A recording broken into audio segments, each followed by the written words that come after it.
Last Thanksgiving, I poured champagne and made a big announcement. We decided to get a new puppy, who happened to have been born that day. Oh yeah, and also that Emily was pregnant, but we'll get to that later. We brought home Zero, and we welcomed the little stinker with lots of loving kisses. We suffered mightily after losing Echo, and I think each of us was chomping at the bit to begin again. Zero began his illustrious career by breastfeeding from Penny. She didn't like that so much, and she set him straight pretty quickly. Once that issue was settled, Penny was happy to show Zero the ropes, like where the best sunspots are for napping. While many people attend class during pregnancy, I've got to believe not as many of them are attending puppy classes. But whether it was a weekday or Valentine's Day, Emily was right there with our stubborn-headed boy in class. It took lots of cajoling and even more treats, but with Emily's help, Zero graduated with flying colors. Of course, Zero also attended Penny's School of the Hard Knocks, where she quite happily gave him another education entirely. From day one, Penny made it clear she had no intention of going easy on Zero just because he was cute. Me, on the other hand, well, Zero knew I was an easy target. Zero's education was also our own. The time we spent together taught us so much about why we must open our hearts again and again, why we must be willing to risk everything, lose everything, and begin anew, at zero.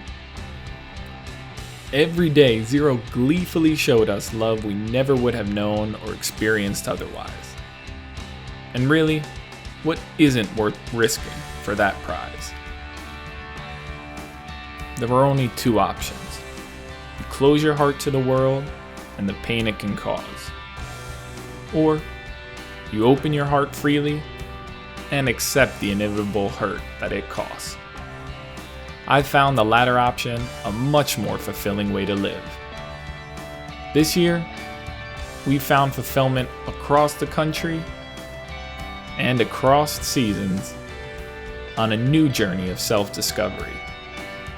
One in which I've learned that starting with Zero is not something to be feared, but something to be embraced. Hey, but what about that kid of yours, you say? Oh yeah, he's alright too, I guess. We should all be so lucky to have a dog like Zero to grow with us. And Zero certainly takes his nanny responsibilities seriously. Of course, I worried my rambunctious puppy, despite all the training, might overwhelm my newborn, but I couldn't be happier with how these two are beginning to bond. Wherever Lincoln lays his head, so too does Zero. This Thanksgiving, I was surrounded by a bounty of love and joy, one that wouldn't have been possible without taking a risk on Zero. A dog who I didn't even know existed a year ago. A dog who I couldn't imagine life without. I hope we have many more years with Zero. But if I've learned one thing, it's that it's best not to save love for later.